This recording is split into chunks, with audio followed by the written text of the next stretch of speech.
sawween raayituu beeltuu daawwee qaacaaf daawwee saraf dabalatee aanaalee godin Baalee hongee rukutaman keessa barattoota hedduun barnoota dhaabuu dubbatama. Mariin biyyooti miseensota IGAD rakkoo Itoophiyaatiif fal barbaaduuf Ugaandaa Kampaalaa qabamte turte haqamuun dhaga'ame. Sababi immoo haleella bombii takalees Kampaalaa raawwatamtaa kunoollee dubbatamaa tanaan itti xeeyyan. Waraanni bilisummaa Oromoo immoo torbaanota dabran keessa zooniiwwan jiddu galeessaa liixa kaabaaf kibba Oromiyaa tarkaanfii garee Abiy Ahmad irra fudhadhee milkii galmeessee jedha. Ye'uun ingidaa dabalat qaaba. Finfinnee dabalate guutii Itoophiyaa keessa labsii yeroo muddama hordofee hidhaan eenyummaa jiddu galees godhatu uummata Tigraay irra raawwachaa jiraachuu dhaabbata mootummoota gamtoomanii koomishinii mirga namooma olaanaan beeksisa. Mootummaan Noorweey immoo hidha jimlaa dhalattoota Oromootiif Tigraay irra mootummaa Abiy Ahmadiin godhamtiin balaaleffadhi jedhee dabalat qaaba. Waraanni humnittis Tigraay waraan biltsiginnaa haleeluun injifannoo goonfachuusa command postiin loltuu Tigraay beeksisa. Humni waloo ittis Tigraayiif waraani bilisummaa Oromoo godina adda saba Oromoo waraan biltsiginnaa irra bilisoomsu mirkaneessa. Haleella bombii takalees Ugaandaa Kampaalaa godhamuun lubbuu lammiilee nagaa nyaattee hedduu madeessiteen gareen Islaamic State ISIS sanatti tolchee jedha. Haleella kanaan duub poolisoota 21 dabalatee namoota 30 caalayyoo madaan. Pirezidaantiin biyyattii Yoweri Museveni haaloo baajechuu jira oduu ala keessatti intalaaf filanne jira. SADAASA 17 bar 2021 guyyaa roobii guutuun oduu har'aaf midhaaffanne kunooti gara abba dabareetti san dabarsa.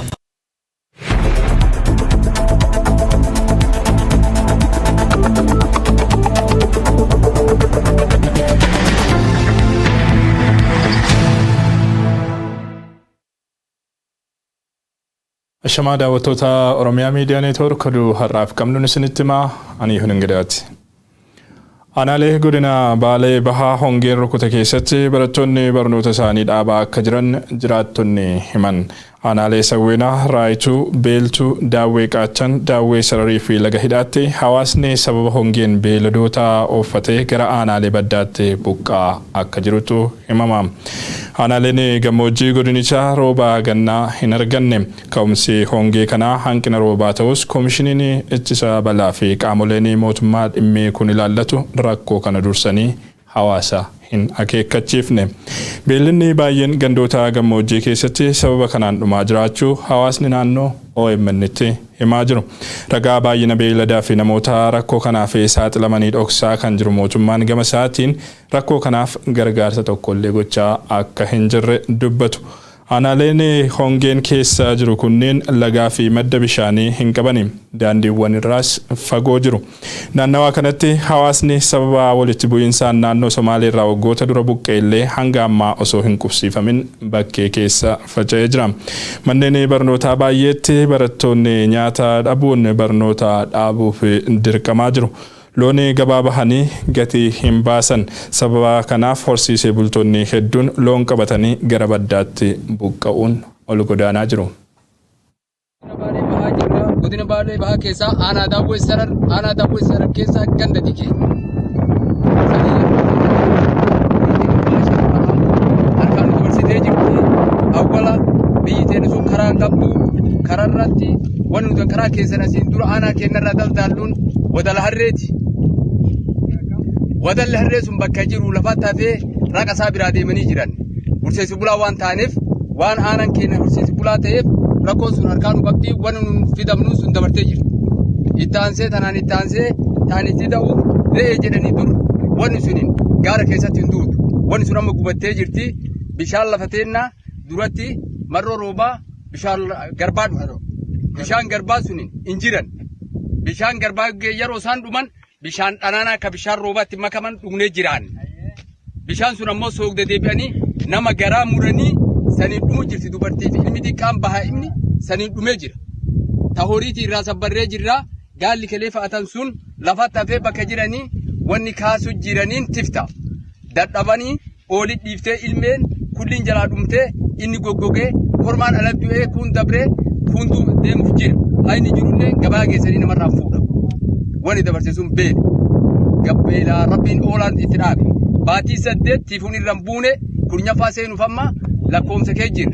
deebiin kan nutti jirtu beelti tan nutti jirtu yoo rabbiin taate aduun tan nutti jirtu seendan karaa kan ofiitu jiru seendan sunillee kan duraan gargaarsa arganne kunoo kan irraa dhume amma kunoo yoo rabbiin taate amma aduutti akka injiraan aduu kaayanii akkasitti kunoo isiniyyuu ilaalteessaniyyuu agartuu bifta kana wanni keenya rakkinni keenya kana kunoo yoo rabbii kiyya beelarraa dheeburraa kunoo isaanii nu qabne ibsuti olafi ganna kunoo rooba agamii nutti rooba horiin qabne kunoo kasin agartan kan akkan harreen takkatti hin duuse ta bishaaniin dhug deebuun kan ufitti dantiin kunoo ta namaa ta beelaa kunoo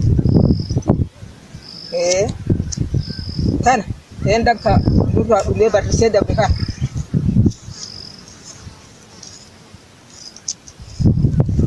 loon 51 loon sa'a tokko haadha ilmi tafe loon 51 dhumanii sa'a tokko haadha ilmi nafte haadha ilmi tafe horii biraa qabda horii biraa qabe hayyee sunoo oolan maal gate oolan dhubee oolan dhubee gatee waan haasama na afaan kiyya qabe oolan gatee dabre sa'a tokko jamaal itti kennidam maal itti kenni raajiisa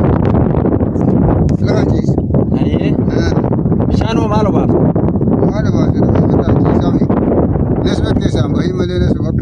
amma haataatu wanni nuti jennu sun saba Oromoo waan ta'eef sabni Oromoo sun yoo gurbaan nurra jiraate yoo makiinaa Oromoon qabaatte akka dafanii nu dhaqqaban bishaan namaatiin nyaata namaatiin sagalee horiitiin waan mirgi Oromoo keessatti argamuuf waan nu dhaqqabaniif saniif iyyannoo ta'e saniif dabarsinaa maala horii biraa deemne maala ilma namaa san akka nu dhaqqaban ilmoo namaa intalaaf gurbaa jagnitti wanni waan nu gaafatan jirtu nu hin amma dhufanii raayyaa ittisa biyyaa nu gaafachuu jiran namni suninu sinqii argatu malee wannumaan nu gaafatan jiran namni keenya sun gurra dhabee beelan doome hayyuun dhabamee aalim dhabamee masjiidni cufamee wanni kulliin biiroo mootummaa cufamtee wanni sun kulliin galmeen dhabamtee reeffataalee ala jirraa akka nu dhaqqabanii kanuma kan irraa bahe.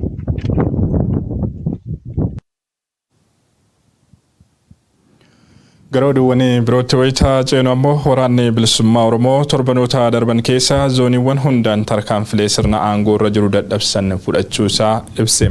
Gabaasni oolaa koomnikee akka mul'isutti giddugala lixa kaabaa fi kibba Oromiyaatti tarkaanfilee fudhatamaniin waraanni bilisummaa Oromoo injifannoo kan argate wayitaa ta'u sochiin waraana bilisummaa Oromoo gara baha Oromiyaatiin taasifamus jabaataa dhufuun himameera.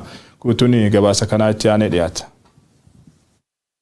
Waraanni bilisummaa Oromoo torbanoota sadan darban keessa zoonii hundaanuu tarkaanfii fudhataa turuu fi humnoota sirna biltsiginnaa tiksan irratti tarkaanfii fudhateen ammoo injifannoo garaagaraa argataa jiraachuu beeksise. Waboon zoonii giddu galeessaa Shawaa Kaabaa Naalee warra Jaarsoo hidha bu'aa bootee Kuyyuu fi Darraatti lolaa humnoota murni aangoo irra jiru bobbaasu waliin irra deddeebiin taasifameen humna isaan loluu irratti injifannoo guddaa gonfachuu hedduu isaanii du'aan adabuu meeshaalee waraanaa hedduu booji'uu fi magaalota Naalee kanneen irraan kan hafe gandoota baadiyyaa guutummaatti to'achuu gabaasni oolaa koomnikee ni mul'isa. Shawaa Lixaa Aanaalee Amboo Gindabarat Midaaqanyii Meettaa Roobii Meettaa Walqixxee Adaa Bargaa fi kanneen birootti lolaa torbanoota lamaan darbanii sirna aangoo irra jiru waliin taasifameen humnoota sirna biltsiginnaa tiksan hedduu du'aan adabuu fi meeshaalee waraanaa isaanitti fayyadaman booji'uus ibseera. Magaalota aanaarraa kan hafe gandooti baadiyyaa aanaalee kanneen jalatti argaman hedduun waraana bilisummaa Oromootiin dhuunfatamanii jiraachuus gabaasni kun ni mul'isa.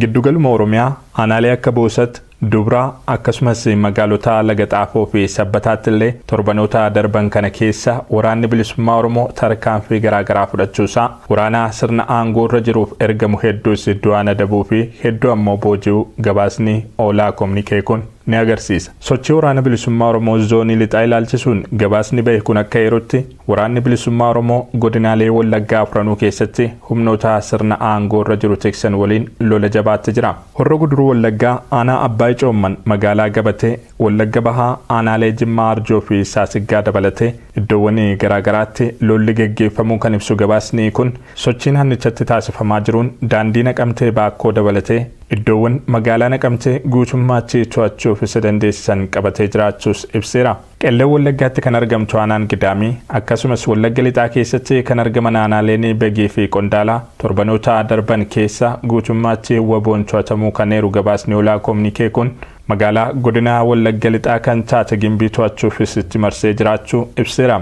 Godinichatti miseensonni humna addaa Oromiyaa 765 ta'an WBO'tti dabalamaniiru jedhe. Sochii waraana bilisummaa Oromoo zoonii kaabaa ilaalchisuun gabaasni ba'e kun akka mul'isutti godina addaa saba Oromoo Walloo keessatti aanaalee argaman humnoonni walta'iinsaa waraanni bilisummaa Oromoo, waraanni Tigraay fi hidhattooti hawaasa naannoo walta'iinsaan dhuunfatanii jiraachuu eere. Aanaa Arxummaa Fursii bakka Ciraa jedhamutti humna raayyaa ittisa biyyaa barbadeessuun meeshaalee waraanaa gurguddoo booji'uu kan ibse WBO'n aanaalee Dawwaa Caffaa, Jillee Dhummuugaa, Arxummaa Fursii fi magaalota akka Axaayee fi Sanbatee keessaa waraana sirna biltsiginnaa fi humnoota Amaaraa walta'iinsaan qulqulleessuun gara magaalota godina Shawaa kaabaa naannoo Amaaraa jala jiran kan akka Shawaaroobitii fi Dabra Biraan to'achuutti qajeeluu isaanii ibseera.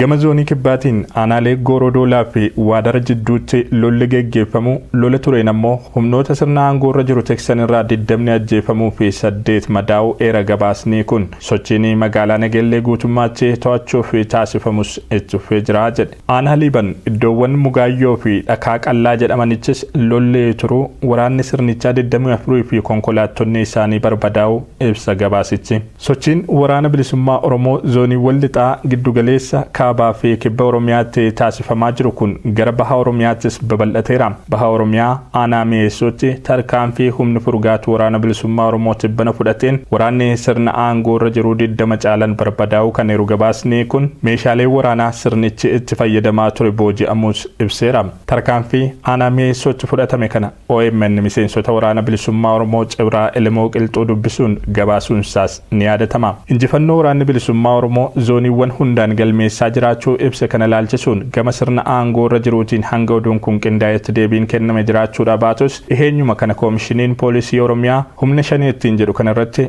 tarkaanfii fudhachuusaa ibsataa ture. Oduudhuma walqabateen waraanni humna ittisaa Tigraay waraana biltsiginnaa haleeluudhaan injifannoo gonfachuusaa koomaandi poostiin loltummaa Tigraay ibse. Humni waloo ittisa Tigraay fi waraana bilisummaa Oromoo godina addaa saba Oromoo waraana biltsiginnaa irraa bilisoomsuusaa mirkaneessee jira. Waraanni humnoota waloo WBO fi TDF magaalaa Shawaaroobitti marsuun isaanis dhagahamee jira. Abrahaam Birruu bal'inaanis nutti hima. Addoota waraanaa hedduu irratti walitti fufiinsaan faana waraana biltsiginnaa hordofuudhaan haleellaa loltoota biltsiginnaa irratti fudhataa akka jiru humni waraanaa TDF addoota waraanaa 4 irratti haleellaa walitti fufaa godheen humnoota biltsiginnaa barbadeessuu fi faffacaasuusaa ibseeti jira. Injifannoo koomaandi poostii loltummaa Tigraay ibse kanaan meeshaalee waraanaa guguddaa fi giddugaleessaa dabalatee qabeenya guddaas waraana biltsiginnaa caccabee baqataa jirurraa booji'uusaa labsee jira. Tarkaanfii loltoota biltsiginnaa fi humnoota finxaaleeyyii Amaaraa irratti fudhatame kanaanis magaalota hedduu fi bakkoota tarsiimoo loltummaaf barbaachisoo ta'an to'annaa waraana bilisummaa Oromoo fi TDF'n dhuunfatamuu ifa godhee jira. Haaluma kanaan godina addaa saba Oromoo adda waraanaa Axaayeetti tarkaanfii waloo humna ittisa Tigraay fi WBO'tiin fudhatameen magaalonni akka Maajate, Karra Qoree, Haxaayee, Sanbatee, Garbii fi kanneen biroo guutummaan guutuutti dhuunfatamuu ifa godhee jira. Humni waloo waraana bilisummaa Oromoo fi TDF duula isaa itti fufuudhaan waraana biltsiginnaa fi humnoota finxaaleeyyii Amaaraa gara magaalota Shawaaroobit, Bergidii fi kallattii adda addaatiin faffaca'ee haleeluu itti fufee akka jirus ibsa kanaan beeksisee jira. Gama lixa wallootiinis adda waraanaa warra iluu irratti haleellaa wal fakkaataa taasiseen injifannoo boonsaa argachuu ka ibse waraanni Tigraay magaalota akka Kabbee, Sanyoo Gabayaa, Luugamaa fi kanneen biroo qabachuusaa ibsa baase kanaan mirkaneessee jira. Kallattii bahaa fi kibba bahaatiin adda waraanaa miilla irratti haleellaa guyyootaaf walitti aansuudhaan taasisaa tureen humnoota biltsiginnaa rukutuun faffacaasuu fi barbadeessuu ibsee jira. Addi waraanaa afraffaan irratti injifannoo galmeessisee adda waraanaa Gaashanaati ka jedhe ibsi injifannoo koomaandi poostii loltummaa Tigraay tarkaanfii kanaanis humnoota finxaaleeyyii Amaaraa hedduu haleeluudhaan lafa tarsiimoo hedduu qabachuu ibsee jira. Sirni biltsiginnaa gama isaatiin rukuttaa waraana humnoota Tigraay fi waraana bilisummaa Oromoo fashilsaa jirra jechuun alatti humni waraana biltsiginnaa lafa deebisee qabates ta'ee injifannoo waraanaa argatee adda baasee waan dubbate hin qabu. Odeessa waaree booda har'a nu ga'een waraanni waloo humnoota waraana bilisummaa Oromoo fi TDF magaalaa Shawaaroobit marsuun dhagahame. Tibbanaa haleellaa qindaa'aa waraana biltsiginnaa fi humnoota finxaaleeyyii Amaaraa irratti fudhateen guutumatti godina addaa saba Oromoo kan qulqulleessu humni waloo waraana bilisummaa Oromoo fi TDF loltoota biltsiginnaa gara Shawaarobitii fi Dabra Siinaatti baqatan haleeluudhaan magaalaa Shawaroobit marsuun isaanii dhagahamee jira. Lola humna waraanaa biltsiginnaa baqataa jiru irratti taasifamaa jiru kanaanis Magaalonni fi bakkeewwan murteessoon akka Jaawwahaa, Qaawot, Ambaalaay, Gidimii fi kanneen biroo guutumatti waraana bilisummaa Oromoo fi TDF'n dhuunfatamuu isaanii jiraattonni OMN'if mirkaneessanii jiru. Waraanni bilisummaa Oromoo ibsa karaa dubbii himaa isaa Odaa Tarbiitiin baaseen waraanni bilisummaa Oromoo fi TDF magaalaa Shawaaroobit cinatti waraana bilisummaa haleelaa akka jiran mirkaneessee jira. Uummanni Oromoo godina addaa saba Oromoo waraana bilisummaa Oromoo fi humna ittisa Tigraayitti makamuudhaan deeggarsa gama hundaa taasisaa akka jiru maddeen keenya naannichaa dabaluun OMN itti himanii jiru. Bifuma wal fakkaatuun cunqursaa waraana bilisummaa fi caasaa finxaaleeyyii Amaaraa irraa kan bilisoome godinni addaa saba Oromoo caasaa bulchiinsaa sadarkaa hundatti ilmaan keenya diriirfataa jirraa jedhanii jiru. Waraanni bilisummaa tibbana irra deddeebiin haleellaa xiyyaaraa fi diroonii magaalota Sanbatee fi Haxaayyee irratti taasisaa turus bu'aa tokko osoo hin buusiin yeroo ammaa magaalaa Shawaaroobit keessaa baqataa jira.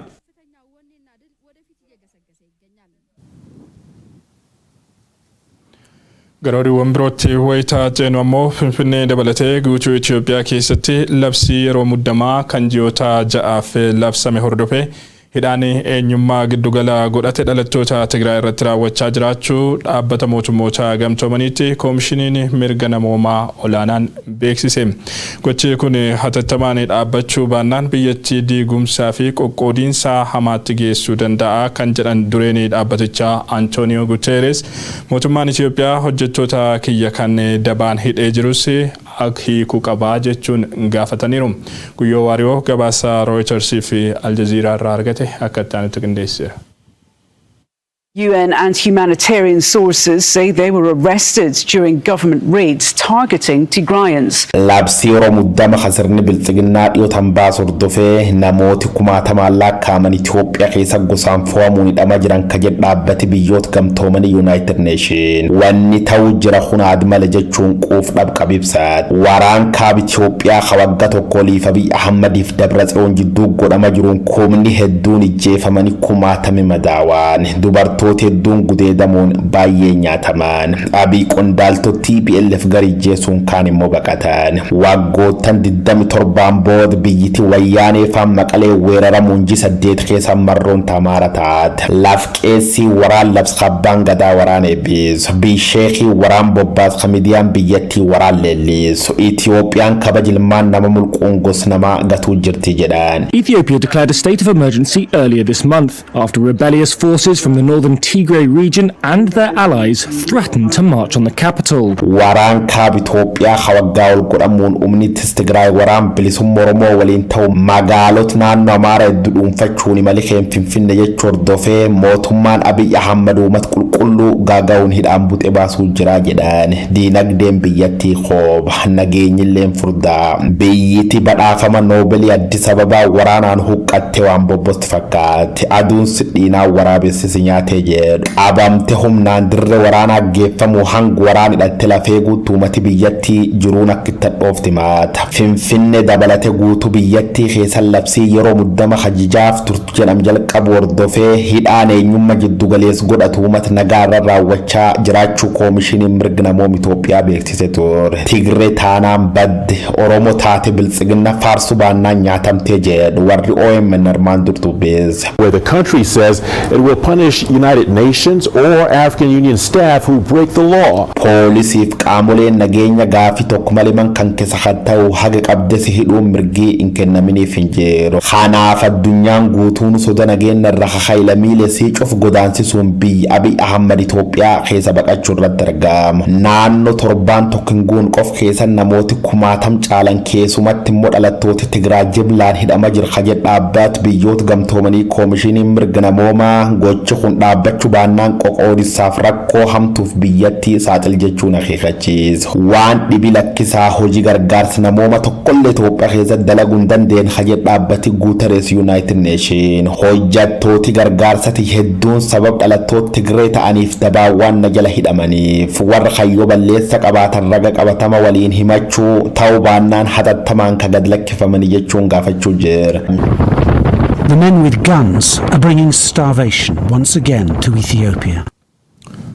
Oduudhuma walqabateen magaalota Finfinnee fi naannoo isheetti dhalattoota Oromoo sababa ilaalcha siyaasaa fi bakka dhaloota isaanii adda fo'anii hidhuun itti fufee jiraachuu jiraattonni Finfinnee fi naannoo isheerraa OMN dubbise nutti himan.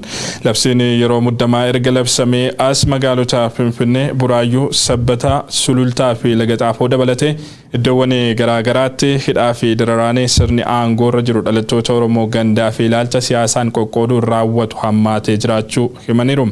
Dhalattoonni Oromoo waraqaan eenyummaa isaanii godinaalee Wallaggaa afran irraa dhufuu isaanii mul'isu isin shaneedha.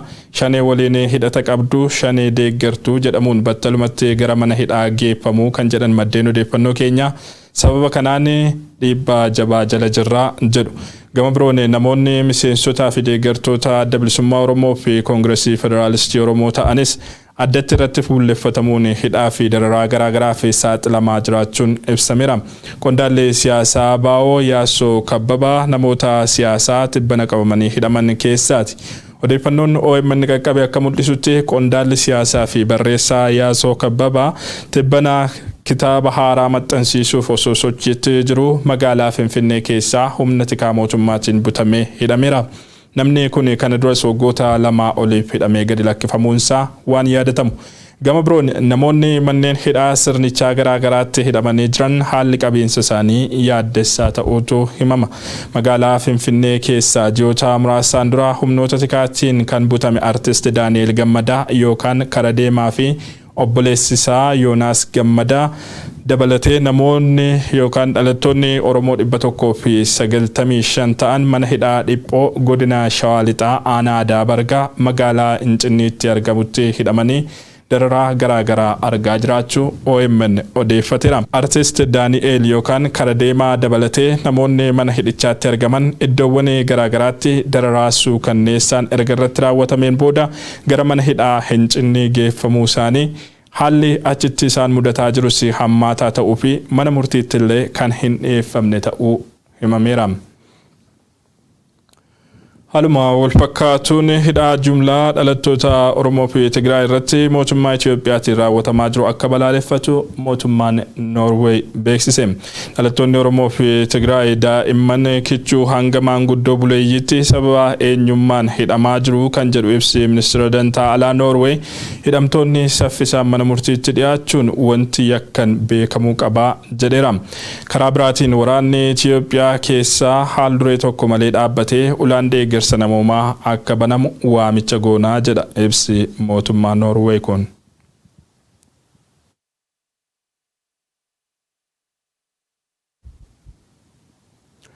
Gara oduutti aanutti wayitaa ceenu waraana Tigraay fi dhimmoota biroo ilaalchisee qondaalonni mootummaa odeeffannoo qabatamaa fi gahaa akka hin qabne deetaan ministeera dhimma alaa Ambaasaadder Reedwaan Huseen himan. Hunduu haguma galeef hanga beeku himuu qaba malee ragaalee fi odeeffannoo guutuu hin qabnu jedhan qondaalli mootummaa olaanaan kun. Qondaaltonni mootummaa odeeffannoo sirrii hin taanee fi itti hin amanne waliin rakkachaa akka oolan himan Ambaasaadder Reedwaan marii dippiloomaatota waliin yeroo dheeraa booda godhaniin. ዓለም አቀፍ ማህበራት ጫናውንም ተቋቁመን ቀደም እንዳላችሁት የኢትዮጵያ አንድነትም ከመቼውም ጊዜ በላይ ከፍ ያለበት ጊዜ ስለሆነ ቀዳዳዎቻችንን ዘግተን በአንዳችን ጉድለት አንዳችን ሞልተን በድምር ውጤቱ እንዴት እናሸንፋለን በሚለው ላይ ተጋግዞ መሄድ ነው ሊሆን የሚችለውና አንዳንዴ በወቅቱ መብላላት የማይችሉም የማይገባቸው ነገሮችም ይኖራሉ። ኢባ ሐዋሳ አዱኛ ደምደመኔ ቃው ኬኛ ጩፋቹዳን ሂሪና ወሊ ጉቱ ወልገርጋር ደሙ ቀምና የሮ ቶኮ ቶኮ ወኒ ዱበቹ ኑር እንጂራን ጅራ ገሩ ካዩ መቀበነ ደሙዳ ሃል ዮም ጀተሞ ኢብሰ በላ ይረት ጋፈና አማፍ ገሩ ሁንዱ ዋኑ ማርካ ቀቡ ቀበቴ ደሙዳ አኒ መታን ኮሚዲያፍ ኦዴፈኖ ከኒ ጀደሜ ረመደሜ የሮ ቶኮ ቶኮ ዱቢና ዱፉ ዲዳ ወንን ኢትነመነስ አከን ዱበት በርባደሙ ጅራ የሮ ከና ኢብሰ ሚዲያ ዳፍ ከኑፍ ነረከድ ገሩ አጉመና ገለ ወሊት ፍፊዴን ሆጀቻ ደማ ጉያ ጉቱ ወሊት ቡአውል ፖሊሲና አፊዱ መከላከያን አፊዱ ወርቲካ አፊደን ጀኔ አተካሮ ረወል አተካሮ ከነገሩ ኡመታ ፊንብስኑ ሱን ሁምነ ኢትዮጵያ ዲጉፍ በልበለ በኑዳ ዋኑ ማርካ ቀምኑ ፊ ቤክኑ ወሊት ኤርቢኔ ዱበን isinis mootummaarraa yeroo mara deebii quubsaa fi sirrii argachuu dhabuu dandeessu. Nus akkanuma argachaa waan hin jirreef. Kanaafuu waanuma harkaa qabdanii fi beektan dubbadhaa. Wabii biraan qabnu. ሁሌም በቂ መልስ ባታገኙም እኛም እያገኘን ስለማይሆን ባንዳንድ እርስ በርሳችን ስንጨቃጨቅ እንውላለን። መከላከያ የነምጣ ፖሊስ የነምጣ ደህንነት የነምጣ እያለን እኛም ስንከሳከስ ነው የምንውለው። ግን ለፓብሊኩ አናወጣው። ለኢትዮጵያን ለማተራመስ ለሚፈልጉ አካላት አንገልጽም። የቻልናትን ያክል እንቃረምና የቃረምናትን እንሸጣታለን ከነ ድክመቷም ቢሆንና በእናንተም ረገድ ይሄን አጠናክሮ መቀጠል ነው ዘላቂው ዋስትናችንና ድላችን የሚያረጋግጠው የሚል እንደ ምክርም ለመውሰድ ነው። በሁሉም ጉዳይ መደሰት፣ በሁሉም ጉዳይ መስማማት፣ በሁሉም ጉዳይ ዝርዝር ማብራሪያ ማግኘት ለግዠሪ ነው በእንደዚህ አይነት ጊዜ። Mariin biyyoota miseensa IGAD rakkoo Itoophiyaa fi fala barbaacha Yugaandaa Kaampaalaatti geggeessuuf turan haqame. Mariin biyyoota miseensota IGAD dhimma Itoophiyaa irratti fuulleffatee fi rakkoo biyyattii mariin furuu kaayyeffate kun kaka'umsa pirezidantii Yugaandaa Yoweri Museveniitiin kaleessa taa'amuuf kan karoorfame ta'ullee haqamuunsaa ibsameera. Haqamuun marii kana haleellaa kaleessa magaalaa Kaampaalaatti raawwatameen wal qabachuu akka hin oolletu himamaa jira. Haleellaa gareen biyya Koongoo maadneeffate Allied Democratic Force jedhamu raawwachuunsaa himamaa jiruun namoonni 330 kan ta'an madaa'uu miidiyaaleen gabaasaa jiru. Haleellaa kaleessa magaalaa guddoo Yugaandaa Kaampaalaa naannoo waajjira poolisii fi gamoo paarlaamaa biyyattii cinatti dhaqqabuun himame kanaan gocha balleessanii baduu gareen shoror keessaa moggaafame raawwatedha jedhu warri mootummaa biyyattii.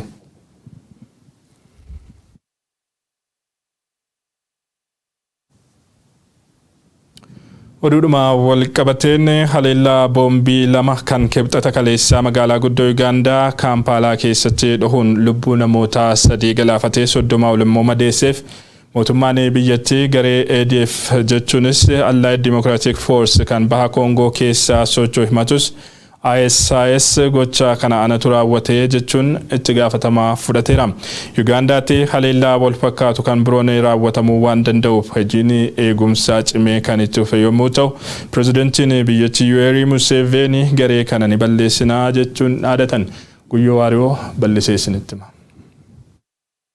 Blast took place near the parliament, with the other going off close to the city's police headquarters. Haleella bombii takhalid Uganda Kampala ras unnam sadifit ISIS sanad darbatee jedhe. Haleella bombii lam khibxat khaleessa magaal gudday Uganda Kampala keessa baafachuun nam sadifit 30 madeessiteef mootummaan biyyattii garee ADF jechuun Allied Democratic Force khaba Kongo keessa sochooti matullee ijoolleen Abu Ibrahim Al-Hashim Al-Quresh ISIS nu darbateen kijibina jechuusi miidiyaa isaanii Amaq News Agency waabeffachuun BBC Afrikaan gabaas ganam keessa naannoo sa'aatii 4 namni lama kadhoqdhoqqeen oriyu bombii udduu fi micciiruun seensu waajjira poolisiitiif buufata paarlama biyyattii duratti bidiqabsiisuun nama baasan sadeesso darbachuuf jette jennaan harka fashaleessin kajer dubbi himaan poolis biyyattii Fred Naga shoror keessitooti hummal dhibi tolfachuun ammalee nam fixu waan dandeettuuf of eeggannoo jabduun lafeega jirjechuusaa Daily Mail balbaloom. So far of the injured persons, we've rushed to Murago National Referral Hospital. Haleella kan hordofedu miseensoti mammari bakbootu mataa ak gargaamu paarlamaa kanatti dhiyaan kadhowwamayyoo ta'an poolisoota lamdabalate namoota ijjeefaman kanaan alalleetti miseensoti garee tana tokko bidda waliin qabamu miidiyaaleen gabaasan yakkoota sarban mirga namoomaa jimlaan nam raachiisuuf gaazexeessitoota dabalate namoota kooliyyee qaqqaluun dhaabbilee idil addunyaa kamufachiiftu loltooti fuulgonofaatuun badisii kan irra kaka'e dhaabbat mootummoota gamtoomaniitiin shororkeessitoota jechuun farrajamuun addunyaan aduu jirti. Jalqaba bara 2015 irra eegaluun durdeemummaa Ameerikaatiif gamta mootummoota addunyaatiin waraan irra banamuus garee finxaalayyaa Boko Haram, Al-Shabaab, Al-Qaayidaa, Harakaat Al-Shabaab, Al-Muhaajidiif Taalibaan fa waliin tokkummaa midhaaffatte namoota hedduu karaachiiftu loltootu Abubakar Al-Bagdaadiituun haleella jajjabdu jeettiif taankiin godhamta Ameerikaan akka bokka yaandoo Sooriyaa fi Iraaq keessatti rabbantee miidhamu si dubbatama. Russia may have taken its place as target number 1 for ISIL.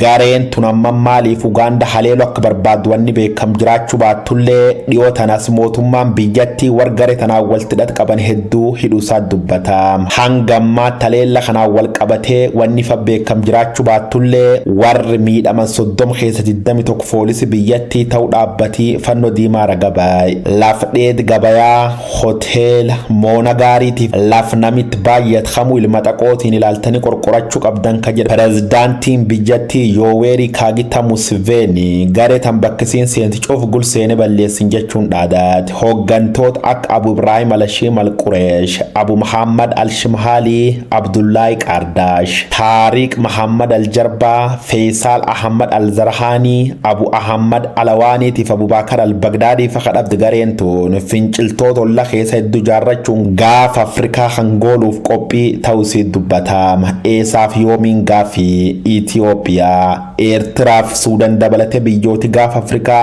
hawaraan kee jiran rakkoof saaxilamuu danda'u jechuu jeeru. The second blast happened less than a kilometer away, very close to the Oduun irraaf qabnu kanneen turan daawwattoota Oromiyaa Miidiyaa Neetwoork waan waliin turtaniif galatoomaa isiniin jenna. Yeroo gaarii qabaadhaa.